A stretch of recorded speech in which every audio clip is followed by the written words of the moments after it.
I inherited what everyone called a worthless gas station from my father, while my siblings got prime real estate worth millions. They laughed as the will was read, throwing pitying glances my way as I accepted the keys to the rundown property. For years I worked that station, alongside my dad, learning lessons they never bothered to understand. None of us could have imagined what was hiding beneath that cracked concrete and those rusty pumps. $200 million changes everything, especially family. Now my brother and sister will stop at nothing to take what was never meant to be theirs. If you are watching this right now, drop a comment letting me know where you are tuning in from. Hit that subscribe button and stick around to hear how greed can turn your own flesh and blood into your worst enemies. The day my father passed away was unusually bright for April in Montana. That morning I had been fixing a broken fuel pump at our family gas station, my hands coated in grease, and my thoughts a million miles away. I remember the call clearly, my sister Amanda speaking in her practiced lawyer voice, devoid of emotion. Dad was gone. Heart attack. No warning. My father, Robert Winters, was a self-made businessman who started with nothing, but worked his way up to owning several valuable properties across the county. The crown jewels were a shopping center downtown, an office building near the courthouse, and an apartment complex in the growing north side.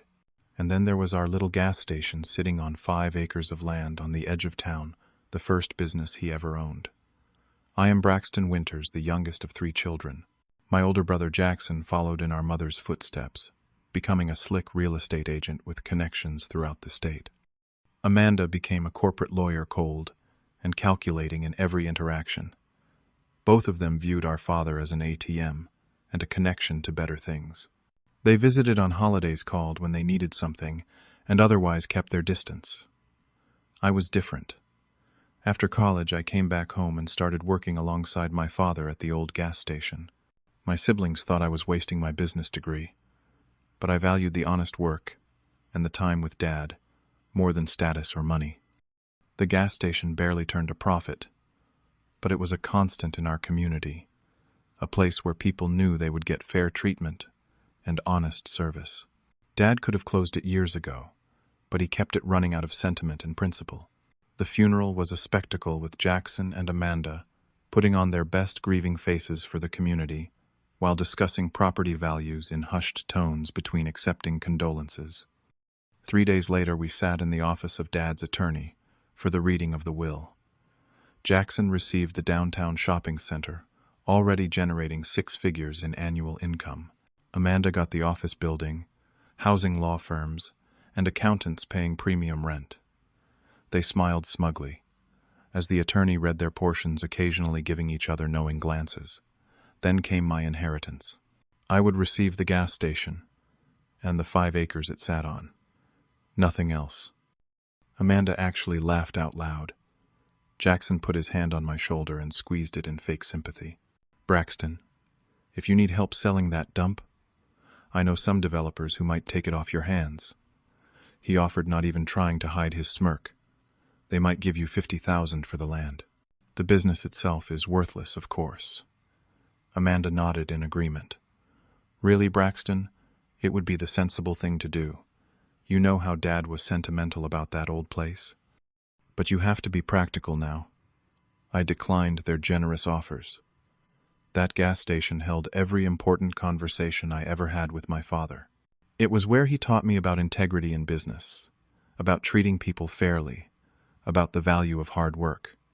The property might not have been worth much financially, but to me it was priceless. The next 6 months were challenging. I kept the station running, but barely. Some equipment needed replacing that I could not afford. A new gas station chain opened up on the highway, pulling away some of our regular customers. I took out a small loan from the local bank, just to keep afloat. Through it all, Jackson and Amanda kept their distance, apparently having written me off as the family failure. Occasionally, Jackson would call with a lowball offer from some mysterious developer. Amanda would send texts, asking if I had come to my senses yet. I ignored them all. Then something strange began to happen. Cars I did not recognize started parking across the street, with people taking photos of the property. Men in expensive suits would pull up, look around, without buying anything, and leave. One day a woman approached me directly, handed me her business card, and asked if I had considered selling. When I asked why she was interested, she quickly made an excuse and left. I did not know it then, but my life was about to change forever. It was a Tuesday morning when the Geological Survey team showed up. 3 trucks with equipment pulled into the lot, and a team of 4 people climbed out looking at tablets and pointing at different areas of the property. "Can I help you?" I asked, wiping my hands on a shop towel. They looked startled, as if they had not expected anyone to be there. A woman stepped forward. "We are supposed to be at the old Winters property," she explained. "We have permission to conduct preliminary tests." "This is the Winters property," I replied, "and I am Braxton Winters." I did not give anyone permission for anything. Their confusion was genuine. After a quick phone call, they apologized for the mix-up and prepared to leave, but not before I overheard one of them mention oil potential and preliminary readings. That conversation changed everything. After they left, I contacted a friend from college who worked in the energy sector. Without giving specifics, I asked about the value of land with oil potential in our region. His excitement was enough to confirm my suspicions. I hired a private geological survey team, swearing them to secrecy with signed NDAs. 2 weeks and $12,000 later, I had my answer. The 5 acres my father left me sat on top of a significant oil reserve. The estimated value, according to their conservative projections, was approximately $200 million. At first I thought it must be a mistake. Why would my father leave such valuable land to me, and not split it among all his children? Had he known about the oil, I spent days going through his papers looking for any clue, but found nothing conclusive. Either he had no idea, or he had chosen me, for reasons he took to his grave.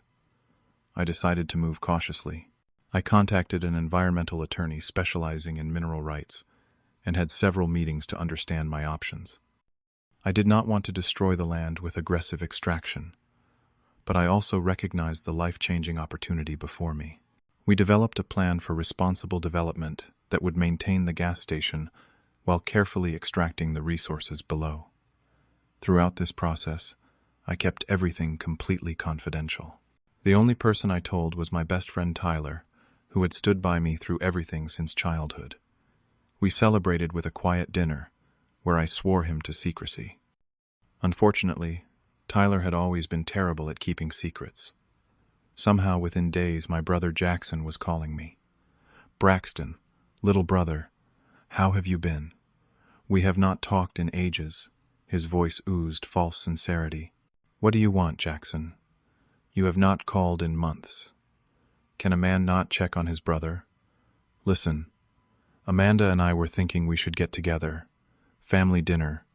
This weekend. Our treat." Within a week, both my siblings had called multiple times, sent gift baskets to the gas station, and even stopped by unannounced. Amanda brought coffee one morning, casually mentioning she had heard I might be making some changes to the property. "If you are considering any business moves, you should let me review the contracts," she offered. "No charge. Just looking out for my little brother." The family dinner was a masterclass in fake affection. Jackson booked a private room at the most expensive restaurant in town. Amanda brought her husband, a quiet accountant who barely spoke 3 words. They asked about the gas station with sudden, intense interest. "So, any developers been approaching you lately?" Jackson asked, swirling his wine glass. "Have you had anyone survey the property recently?" Amanda added. I gave non-committal answers, but inside alarms were blaring. They knew something. The question was how much. The next morning I noticed a car parked across from the gas station. The same car returned the following day. When I approached it, the driver quickly pulled away.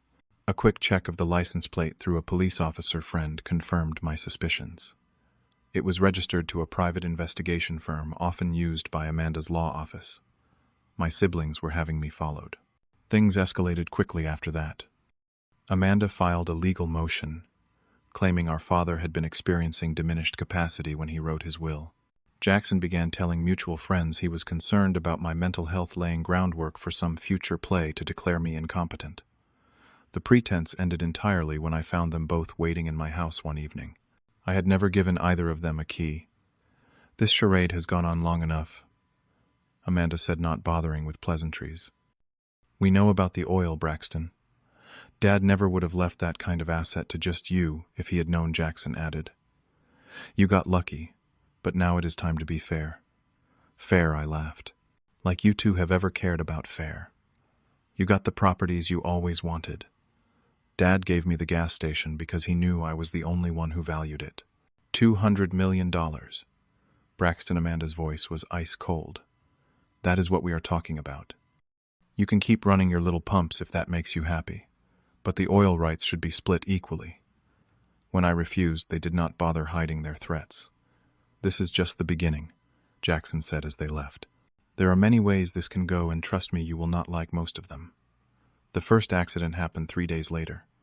Someone broke into the gas station office overnight, ransacked the files, and damaged the computer. Nothing valuable was stolen, but all my business records were either missing or destroyed. A week after that, 2 of our regular fuel deliveries were mysteriously canceled. When I called the supplier, they claimed to have received a cancellation call from me, which was absolutely false. The local bank that had given me the small business loan suddenly called it in, demanding immediate repayment, despite our agreement for a 3-year term.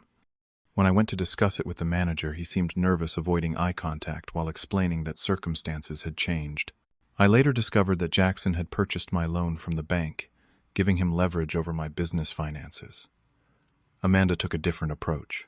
She filed 3 separate lawsuits against me and the gas station, citing everything from environmental concerns to fraudulent business practices. None had merit, but all required legal responses, draining my limited financial resources.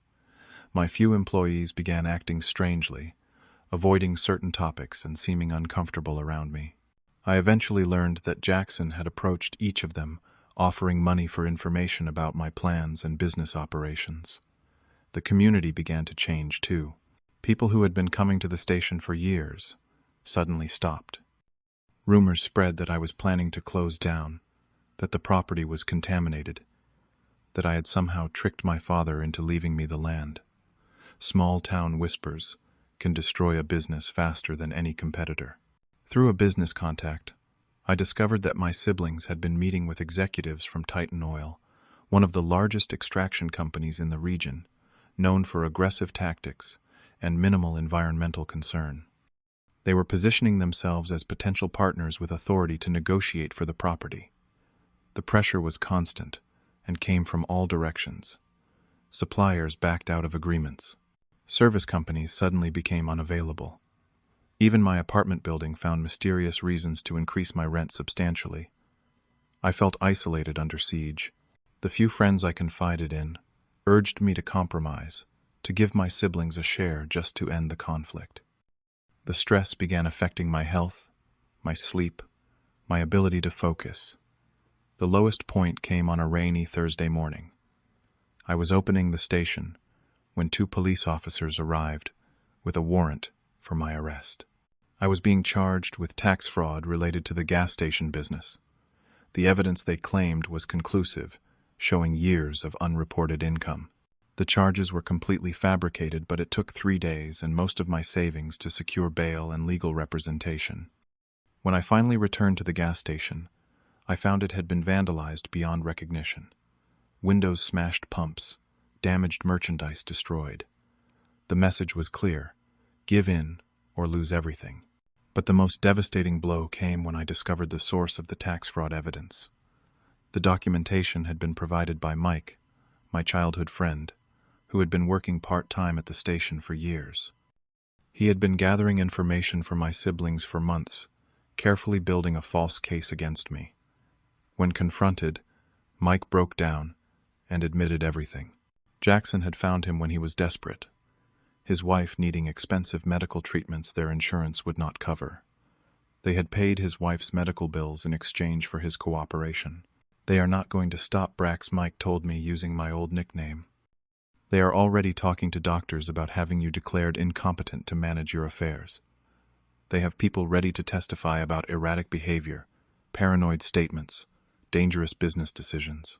They will take everything from you, one way or another.